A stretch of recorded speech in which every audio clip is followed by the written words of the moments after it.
1968년 12월 21일 미국 나사의 아폴로 8호라는 우주선이 달을 탐색하기 위해서 지구를 떠났습니다. 그리고 12월 24일 크리스마스 이브날 달 주위를 맴돌던 아폴로 8호에서 지구로 영상을 보내왔습니다. 이 장면은 지구의 한 10억 명에 이르는 많은 사람들에게 생중계로 방송이 되었고요. 그 방송이 되면서 많은 사람들이 이 지구의, 우주에서 바라보는 지구의 아름다운 모습을 바라보았습니다. 그렇게 영상이 나갈 때에 아폴로 8호의 승무원들이 지구의 모든 분께 전하는 메시지가 있습니다 라는 그런 말로 시작을 해서 메시지가 전해졌습니다. 그들은 잠시 후에 이런 메시지를 전했습니다. 태초에 하나님이 천지를 창조하시니라. 하나님이 이르시되 빛이 있으라 하시니 빛이 있었고 빛이 하나님 보시기에 좋았더라. 이날은 우주에서 처음으로 지구 전체를 바라보는 역사적인 날이었어요. 그런데 그 현장에 있던 3명의 우주 비행사들은 지구와 교신하는 그 짧은 시간에 돌아가면서 창세기 1장 말씀을 읽었습니다. 왜 그랬을까요? 그들은 너무나 아름다운 푸른빛의 지구를 보면서 하나님에 대한 경외심을 느꼈던 것입니다. 이처럼 사람들은 놀라운 자연 경관을 볼 때 혹은 자연재해의 두려움 앞에서 신의 존재를 인식하곤 합니다. 그러나 그것이 잠시뿐인 것 같습니다. 아름다운 자연 경관을 보면서 야, 대단하다. 어떻게 이렇게 만들어졌을까? 또는 자연재해의 두려움 앞에서 어떻게 이렇게 자연이 우리를 삼킬 수 있을까라는 그 두려움이 몰려오지만 사람들은 다시 자기 삶의 영역으로 돌아오면 신의 존재는 사라지고 자기의 만족과 유익을 위해 살아갑니다. 그러나 만일 이들이 이렇게 인식했던 잠깐의 그 신의 존재가 그들의 구원의 문제와 연결된다면 어떨까요? 사실 사람들에게는 이것이 필요합니다. 우리는 오늘 본문을 통해 바울이 그것을 어떻게 연결하는지를 볼 수 있습니다. 바울과 바나바는 비시디아 안디옥에서 2번의 안식일에 걸쳐 복음을 전했습니다. 복음을 듣고 믿은 이방인들은 하나님을 찬양하였습니다. 그러나 유대인들은 바나바와 바울을 시기하여 비방과 반박을 하였고, 그리고 그곳에 있는 귀부인들과 유력자들을 선동하여 바울과 바나바를 쫓아냈습니다. 그곳을 떠난 바울과 바나바는 이 비시디아 안디옥에서 동남쪽으로 약 160km 정도 떨어진 이고니온이라고 하는 곳으로 갔습니다. 이고니온에서도 바울과 바나바는 유대인의 회당을 찾았고 그곳에 오래 머물며 복음을 전했습니다. 그러나 그곳에서도 유대인들은 그들을 박해하였습니다. 14장 5절에 보면 이렇게 말합니다. 이방인과 유대인과 그 관리들이 두 사도를 모욕하며 돌로 치려고 달려드니 그들은 그곳에서도 그렇게 위협을 받았다라고 말해줍니다. 바울과 바나바는 그 위협을 피해 루가오니아에 있는 지도에 있는 루스드라와 더베라고 하는 이 두 도시가 있는 지역으로 또다시 도망갔습니다.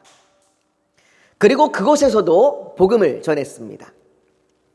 오늘 우리가 읽은 본문은 바울과 바나바가 그렇게 위협을 피해서 도망간 루스드라라고 하는 도시에서 한 설교입니다. 물론 성경에 기록된 설교는 바울과 바나바가 한 설교의 전문은 아닌 아마 핵심만 기록된 것이라 생각됩니다. 우리는 이 바울의 설교 중에 그가 15절에 한 말, 그 15절에 한 말을 좀 중요하게 살펴보려고 합니다. 우리 한번 15절 말씀을 우리 한번 같이 한번 읽어볼까요? 오늘 15절 말씀입니다. 같이 한번 읽어보겠습니다. 시작. 이르되 여러분이여 어찌하여 이러한 일을 하느냐? 우리도 여러분과 같은 성정을 가진 사람이라 여러분에게 복음을 전하는 것은 이런 헛된 일을 버리고 천지와 바다와 그 가운데 만물을 지으시고 살아계신 하나님께로 돌아오게 함이라. 아멘. 이 구절에서 바울은 루스드라 사람들에게 복음을 전하는 이유에 대해서 두 가지를 말합니다. 자신이 지금 설교하고 있는 이 두 가지 이유에 대해서 말하고 있는데요. 첫째는 이런 헛된 일을 버리도록 하게 함입니다. 이런 헛된 일을 버리라 라고 얘기하는 그 헛된 일을 버리도록 하게 하는 것이고, 둘째는 살아계신 하나님께 돌아오라 라고 얘기하는 것처럼 하나님께 돌아오도록 하게 함입니다. 물론 이 두 가지는 서로 연결되어 있습니다. 이 두 가지는 떨어져 있는 것이 아니라 헛된 것을 버려야 하나님께로 돌아올 수 있습니다. 그러니 두 가지는 연결되어 있는 겁니다. 그렇다면 바울이 말하고 얘기하는 이 루스드라 사람들에게 이야기하고 있는 헛된 일을 버리라라고 이야기하는 그 헛된 일은 도대체 무엇입니까?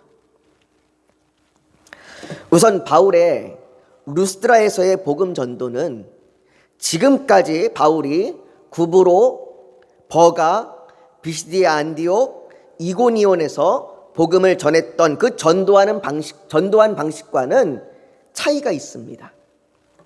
바울은 각 지역에 도착하면 복음 전도를 위해서 유대인의 회당을 찾았습니다.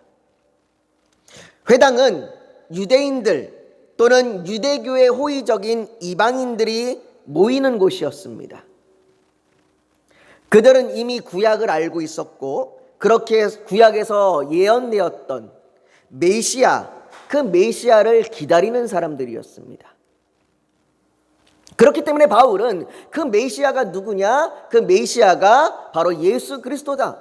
그 예수 그리스도가 이 땅에 오셔서 십자가에서 죽으시고 부활하셔서 우리를 구원하신 메시아가 되셨도다라고 이야기하는 것, 그것을 밝히는 것에 초점을 두었습니다. 그분을 믿어야 죄사함을 얻고 의롭다함을 얻는다고 바울은 그들에게 전했습니다. 그리고 그 회당에 모였던 사람들 중에 그 바울의 말을 듣고 믿은 사람들은 의롭다함을 얻고 예수를 구주로 믿었습니다. 다시 말해 그들은 하나님에 대해 익숙한 사람들입니다. 회당에 모여있는 사람들은 하나님에 대해서 알고 있는 사람들이에요. 하나님이 어떤 분인지, 하나님이 이 땅을 창조하신 분이고, 하나님이 이스라엘 백성들을 출애굽시켰던 분이고, 하나님께서 이스라엘을 세우시고 그들을 통해서 이스라엘 가운데 역사하신 분이라는 것을 그들은 이미 알고 있는 사람들입니다. 오늘날에도 전도하다가 40대나 50대 분들을 만나면 많은 분이 자기가 어릴 적에 교회를 한번 가본 경험이 있다라고 그렇게 말을 합니다. 주일학교 시절에 여름 성경학교나 아니면 부활절, 성탄절 때 한 번쯤은 교회에 가봤다고. 교회에서 하나님, 예수님이라고 하는 소리를 들어봤다고 그렇게 말하는 분들을 종종 만나게 됩니다. 그렇게 한때는 교회를 다니고 또 교회에서 열심을 가지고 있던 분들이 지금은 신앙생활을 내려놓고 믿지 않는 그런 분들을 만납니다. 그런데 40, 50대 분들은 지금 그런 분들이 계시는데요. 그 연령대가 이제 점점 낮아가서 젊은 세대들을 만나게 되면요, 이 젊은 세대로 갈수록 그분들은 그런 경험이 있는 사람들이 거의 없습니다. 요즘에 젊은 세대들은 난 한 번쯤 교회에 가봤습니다. 전 교회에 어릴 적 가본 적이 있습니다라고 하는 그 경험들이 별로 없어요. 특히 요즘의 청소년들 그리고 대학생, 청년들을 만나게 되면 그들은 교회에 한 번도 가본 적이 없으며, 또 복음에 대해서, 하나님에 대해서, 예수님에 대해서 한 번도 들어본 적이 없는 사람들이 많습니다.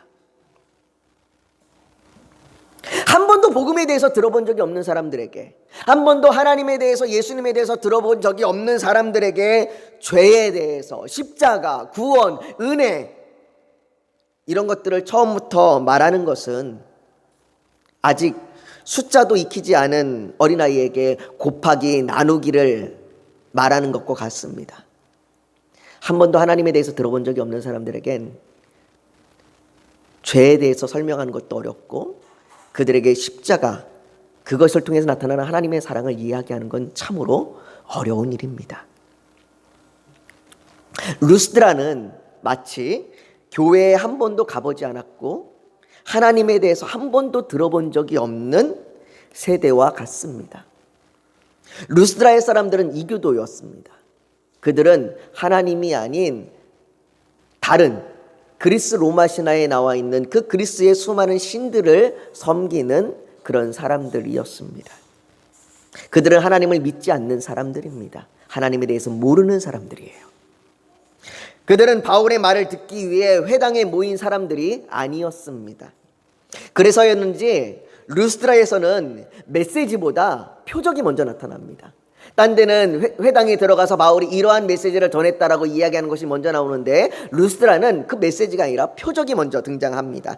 8절을 보면 이렇게 이야기합니다. 8절 한번 보십시오. 루스드라에 발을 쓰지 못하는 한 사람이 앉아 있는데 나면서 걷지 못하게 되어 걸어본 적이 없는 자라고 이야기합니다. 이 사람이 등장합니다.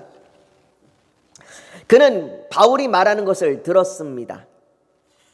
바울이 무슨 말을 했는지 어디서 했는지는 모르겠지만 아마도 바울은 사람들이 많은 곳에서 이야기를 했을 겁니다. 왜냐하면 베드로에 의해서 걷게 된 그 성전 미문의 사람, 여러분들 한번 기억하시나요? 그 사람도 성전 미문에 앉아 있었습니다. 왜요? 구걸하기 위해서.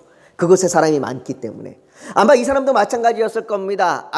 자기가 태어나서 한 번도 걸어보지 못한 이 사람은 자신이 구걸을 하기 위해서 사람이 많은 광장이나 시장이나 이런 곳에 있었을 겁니다. 그곳에서 바울은 메시지를 뭐라고 전했었던 것 같습니다. 바울이 뭐라고 얘기했는지는 정확하게 모르겠지만 바울은 그곳에서 메시지를 전했고 이 사람은 그 바울의 말하는 그 소리에 주목하였습니다. 귀를 기울였습니다. 바울은 그에게 구원받을 만한 믿음이 보였다고 말합니다. 더 정확히 얘기하면 자기가 고침받을 만한 믿음이 보였다라고 얘기해요. 그것이 구체적으로 어떻게 보였는지는 잘 모르겠습니다. 그가 자신이 고침받을 만한 그 모습을 간절하게 표현했는지, 바울이 그를 향해서 바라봤을 때 그가 간절함으로 그렇게 원했는지는 잘 모르겠지만 바울은 그렇게 그가 고침받음을 원하고 있다는 것을 봤습니다. 그리고 바울은 그를 향해 일어나라, 일어서라 라고 외쳤고 그 말에 그 사람은 일어나 걸었습니다. 태어나서 한 번도 걸어보지 못한 이 사람이 바울의 말에 의해서 걷게 된 겁니다. 사람들은 이것을 기적이라고 말합니다. 말 그대로 이건 기적입니다. 우리는 기적이 일어나면 하나님의 능력입니다, 하나님의 은혜입니다 라고 말합니다. 그러나 믿지 않는 사람들에게 기적은 하나님의 능력이나 하나님의 놀라운 은혜가 아닙니다. 믿지 않는 사람들에게 기적은 그 기적을 행하는 사람에 대한 비범한 능력이라고 말합니다. 그 기적을 행하는 사람이 대단한 능력을 가졌다라고 말합니다. 그래서 사람들은 그를 따르고 믿습니다. 그래서요, 사이비 교주들이 가장 많이 쓰는 게 바로 이런 방법이죠. 뭔가 기적을 행하는 것처럼 보여줍니다.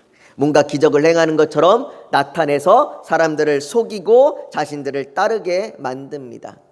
이처럼 사람들은 기적을 보면 그 사람의 능력이 대단하다고 여기고 마치 그 사람을 신처럼 여기며 신을 여기듯이 따라갑니다. 그렇게 발을 쓰지 못하는 사람이 걷게 된 사건은 루스드라 사람들에게 바울의 의도와는 전혀 다르게 인식되었습니다. 바울의 의도는 그 사람의 기적을 보면 그 사람들이 하나님을 알게 될 것이라 생각했지만 그 의도와는 다르게 사람들은 그 기적을 행한 바울과 바나바를 높이며 그들을 신으로 여겼습니다. 그래서 12절에 바나바는 제우스라 하고 바울은 그 중에 말하는 자이므로 헤르메스라 하더라 라며 제사장이 찾아와서 바울과 바나바에게 제사하려고 하였습니다.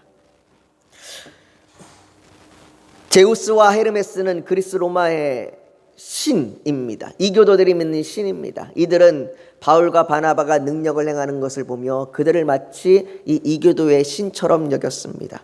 그리고 제사하려고 했습니다. 바울은 이런 그들의 모습에 자신의 옷을 찢고 큰 소리를 지르며 이런 헛된 일을 버리라라고 말하는 겁니다. 헛된 일은 바로 이것처럼 하나님이 아닌 다른 것을 신으로 만들려고 하는 겁니다. 그것이 무엇이 되었든 상관없습니다. 사람들은 그것이 무엇이 되었든 어떤 존재가 되었든 어떤 것이든 상관없이 그것을 신으로 여기고 신으로 섬기려고 합니다. 일본의 메이지 가쿠인 대학의 서정인 교수라고 하는 분이 계십니다. 그 서정인 교수님이 그렇게 그 일본의 종교에 대해서 연구하면서 그렇게 이야기합니다. 보통 일본의 신을 800만으로 헤아린다. 800만이나 된답니다. 신이 800만이 있다는 것은 셀 수 있는 수준이 아니라 세상 그 어떤 것도 그 어떤 형상도 다 신이 될 수 있다는 다신교 최고 단계의 경우가 아닐 수 없다라고 그렇게 말합니다. 이렇게 말할 정도로 사람들은 모든 걸 신으로 만드는 헛된 일들을 하고 있습니다. 사람들이 이처럼 헛된 일을 하는 것은 하나님을 알지 못하기 때문입니다. 루스드라 사람들 역시 마찬가지입니다. 그들은 하나님을 모르는 사람들입니다.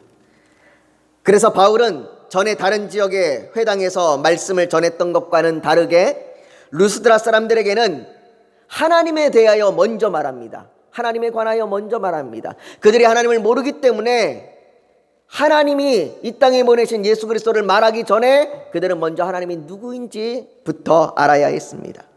바울은 하나님께서 천지와 바다와 그 가운데 만물을 지으시고 지금도 살아계신다라고 말합니다.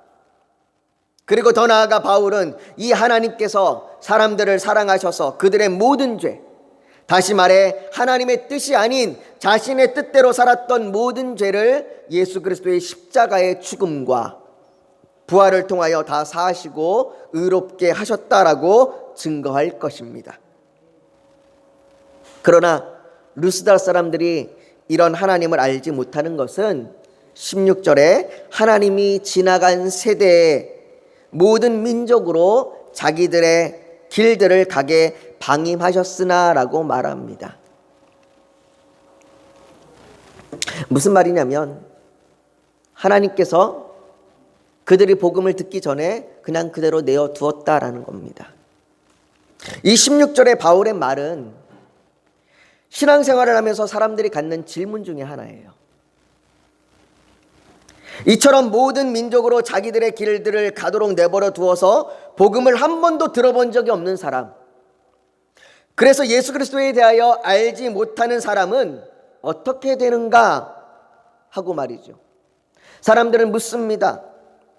우리나라에 선교사들이 들어와 복음을 전해주기 전에 그 전에 살았던 사람들은, 조선시대에, 고구려시대에, 고려시대에 살았던 사람들은 어떤 심판을 받는가라는 질문을 사람들은 합니다.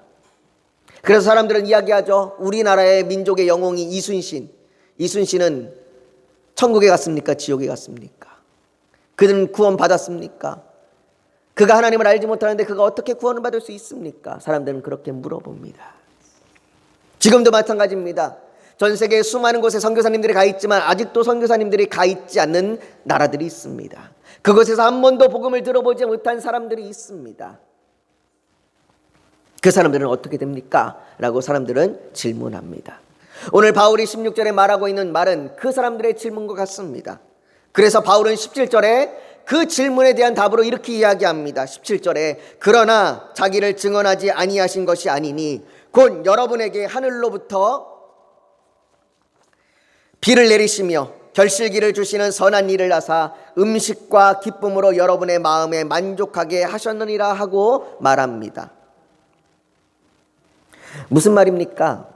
바울은 하나님에 대하여 누군가로부터 듣기 전에도 하나님은 스스로 자신을 나타내셨다고 말합니다. 하늘을 보십시오. 하늘로부터 때를 따라 비를 내리고 곡식을 수확하여 음식을 배부르게 먹고 그로 말미암아 기쁨을 주어 만족함을 주시는 분, 그분이 바로 하나님입니다. 그래서 자연공간을 볼 때 우리는 신에 대한 경외감을 느끼고 때에 따라 비가 내리고 때에 따라 햇빛이 비치며 우리가 곡식을 얻을 때에 우리는 그 곡식을 얻게 한 신에 대하여 경외감을 갖습니다. 왜 그렇습니까? 왜 우리가 그런 경외감을 느낄까요? 로마서 1장 19절은 이에 대해서 이렇게 얘기합니다. 이는 하나님을 알만한 것이 그들 속에 보임이라. 하나님께서 이를 그들에게 보이셨느니라 라고 말합니다. 하나님께서는 우리가 하나님에 대해서 듣지 않아도, 하나님께 대해서 한 번도 들어본 적이 없어도 우리 속에 하나님을 알만한 것이 있다고 이야기합니다. 뭐요? 바로 신에 대한 경외감이요. 우리가 자연경관을 볼 때에, 우리가 자연의 재해를 볼 때에 느끼는 그 신에 대한 경외감이 우리가 하나님에 대해서 한 번도 들어보지 못해도 우리 안에 하나님을 알만한 것이 있다고 말합니다. 뿐만 아닙니다. 로마서 2장 14절과 15절에는 이렇게 이야기합니다. 율법 없는 이방인이 본성으로 율법의 일을 행할 때에는 이 사람은 율법이 없어도 자기가 자기에게 율법이 되나니 이런 일들은 그 양심이 증거가 되어 그 생각들이 서로 혹은 고발하며 변명하여 그 마음에 새긴 율법의 행위를 나타내느니라 라고 말합니다. 무슨 말입니까? 우리가 성경을 몰라도, 구약의 율법을 몰라도 우리 안에 뭐가 있다고요? 양심이 있다고, 마음의 생각이 있다고. 그래서 사람의 본성과 양심 안에 구약의 율법과 같이 도덕적인 율법이 있다고 말합니다. 그래서 사람들은 그 율법을 따라, 그 도덕적인 양심에 따라 살아가는 그 모습을 살아가야 한다고 말합니다. 그래서 사람들은 시대와 장소를 초월해서 보편적인 도덕이 있다고 말하잖아요. 사람들은 뭔가 배우지 않아도 사람을 죽이는 일이 잘못된 일이라고 스스로 알고 있습니다. 이것이 바로 보편적인 윤리와 도덕입니다. 그래서 만약 누군가가 복음에 대하여 듣지 못하였다 할지라도 자연을 통하여 하나님을 인식하여 이 모든 것을 창조한 신이 있음을 믿고 자신의 양심과 도덕에 따라 윤리적으로 하나님의 뜻을 행한다면, 혹은 자신의 마음과 양심에 따라 살지 못하는 자신의 한계를 고백하며 신의 자비에 자신을 맡기며 용서와 은혜를 구한다면, 그는 예수 그리스도에 대하여 알지 못한다고 할지라도 구약의 성도들 역시 하나님의 예수 그리스도를 몰랐습니다. 그러나 그들처럼 예수의 십자가의 보혈로 구원받는 것입니다. 그렇기에 혹 복음에 대해서 한 번도 들어보지 못할지라도 우리나라에 선교사님이 들어와서 선교사님이 복음을 전하기 전에 살았던 조선시대, 고려시대에 살았던 사람들일지라도 그렇게 신에 대한 경외감으로 하나님을, 창조하신 하나님을 믿고 그분의 뜻대로 살아가려고 애쓰며 고백하며 의지하고 붙들었다면 그들은 구원받았을 것입니다. 그러나 바울은 1장 21절과 23절에 이렇게 말합니다. 우리 한번 같이 한번 읽어볼까요? 시작. 하나님을 알되 하나님을 영화롭게도 아니하며 감사하지도 아니하고 오히려 그 생각이 허망하여지며 미련한 마음이 어두워졌나니 스스로 지혜 있다 하나 어리석게 되어 썩어지지 아니하는 하나님의 영광을 썩어질 사람과 새와 짐승과 기어다니는 동물 모양의 우상으로 바꾸었느니라. 바울이 말하는 것처럼 우리의 마음속에 신에 대한 경외감, 신을 찾는 마음, 우리의 도덕적인 양심과 본성에 따라 선을 행하는 것, 이런 것이 있지만, 그렇게 하나님을 알만한 것이 우리 안에 있지만 사람들은 그 창조주 하나님을 믿기보다 루스드라 사람들이 바울과 바나바를 제우스와 헤르메스로 여긴 것과 같이 하나님의 영광을 우상으로 바꾸었다고 말합니다. 그렇기 때문에 하나님에 대해서 듣지 못하였어도 하나님을 알만한 것이 있지만 수많은 많은 사람들이 하나님의 영광을 우상으로 바꾸었습니다. 그렇기에 루스라 사람들에게 바울은 헛된 일을 버리고 창조주 하나님께 돌아오라라고 말하는 것이죠. 사랑하는 성도 여러분, 복음은 선포되어야 합니다. 예수 그리스도의 십자가의 죽음과 부활을 말해야 합니다. 그것이 복음의 본질임에는 분명합니다. 과거에 우리나라에는 그렇게 선포하기만 해도 많은 사람들이 믿었습니다. 교회가 의료, 교육, 문화를 주도했고 사람들은 교회에 호의적이었습니다. 그래서 교회를 세우기만 하면 사람들은 교회로 몰려들었습니다. 그러나 지금 우리가 살아가는 이 시대는 마치 루스드라와 같습니다. 사람들은 교회에 관심이 없습니다. 하나님에 대하여 필요성을 느끼지 않습니다. 하나님에 대하여, 복음에 대하여 한 번도 듣지 못한 사람들이 너무나 많은 시대가 되었습니다. 그렇기에 이제는 사람들에게 하나님을 보여주어야 합니다. 하나님을 알만한 것이 그들 속에 있고 자연경관을 보면서 깨닫고 도덕적인 양심에 따라 살아가야 함에도 불구하고 그렇게 살지 못하는 그들에게, 하나님의 영광을 우상으로 바꾸는 그들에게 우리는 하나님을 보여주어야 합니다. 어떻게 말입니까? 로마서 13장 35절은 말합니다. 너희가 서로 사랑하면 이로써 모든 사람이 너희가 내 제자인 줄 알리라. 너희가 서로 사랑한다는 것은 하나님의 사랑이 무엇인지 보여주는 것입니다. 하나님이 살아계신 그 하나님이 우리를 사랑하셨고 우리를 구원하셨음을 보여주는 것이 우리가 서로 사랑하는 겁니다.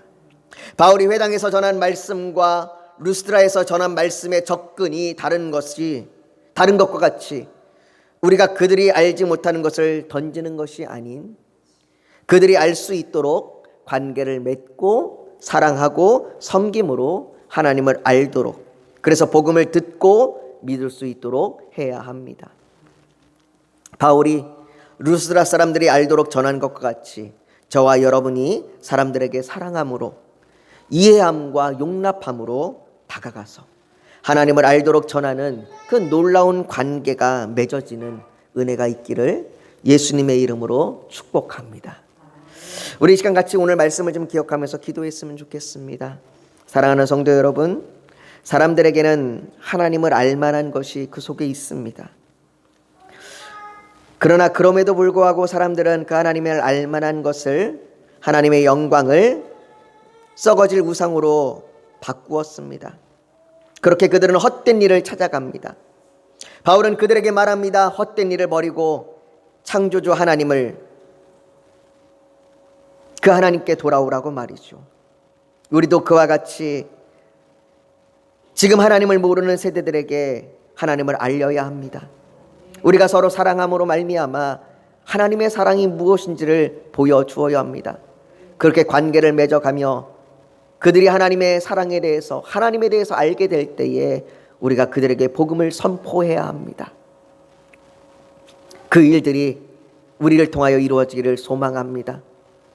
그래서 우리가 이 시간 하나님 앞에, 하나님, 내가 하나님을 알도록 우리가 서로 사랑하겠습니다, 이렇게 고백하며 결단하며 나아가기를 소망합니다.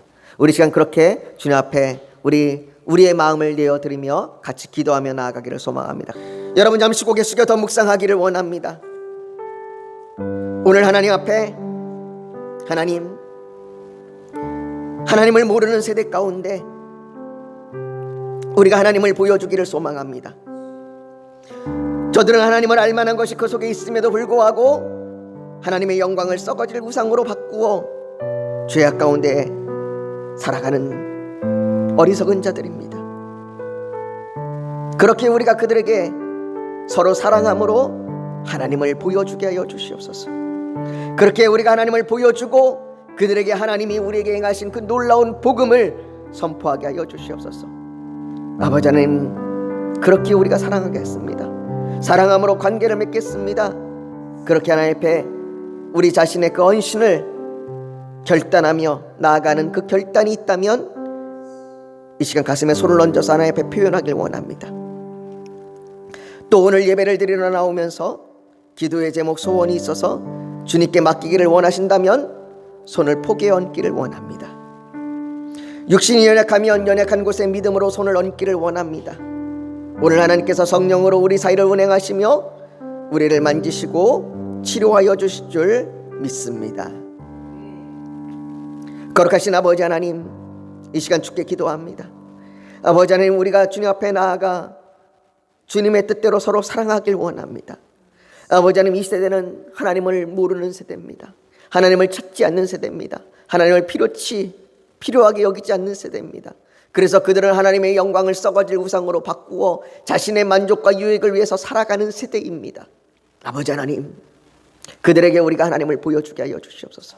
우리가 서로 사랑함으로 그들에게 하나님이 어떤 분인지를 나타내 보여주게 하여 주시옵소서. 아버지, 그래서 우리가 서로 사랑하겠습니다. 하나님을 보여주겠습니다. 아버지, 그 언신의 그 결단이 우리 속에 있어서 우리가 이 시간 가슴에 손을 얹어 표현했습니다. 아버지 하나님, 우리의 그 언신을 붙들어 주시고 우리를 인도하여 주셔서 서로 사랑하게 하여 주시옵시고 하나님을 보여주게 하여 주시옵소서. 또한 아버지, 주께 기도합니다. 우리가 주님 앞에 나오면서 간절한 기도 제목이 있어서 우리가 주님 앞에 아버지 하나님 갈망함으로 나와서 주께 기도하는 마음으로 우리가 손을 포기에 얹었습니다. 아버지 하나님, 우리의 기도 제목을 들어주시옵소서. 우리의 삶의 모든 문제를 해결하여 주시옵소서. 우리의 의심과 두려움, 염려와 걱정, 우리의 물질의 문제와 질병의 고통의 문제와 관계의 모든 문제들 아버지 주여 해결하여 주시고 하나님의 선한 뜻으로 인도하여 주시옵소서. 아버지, 이 시간 우리의 병든 육체에 손을 얹었습니다. 아버지, 주께서 성령으로 이 시간 우리 가운데 임하여 주셔서 치료하여 주시옵소서. 모든 병마가 떠나가게 하여 주시옵시고 모든 질병이 고침받게 하여 주시옵소서. 이 시간에 우리를 괴롭히는 모든 아버지 그 아픔들이 사라지게 하여 주시옵소서. 주께서 우리를 이 시간 그렇게 붙드실 줄 믿습니다. 아버지, 우리가 믿음으로 고백하며 간구하오니 우리의 믿음의 고백과 간구 가운데 함께하여 주시옵소서. 예수님의 이름으로 기도하옵나이다. 아멘.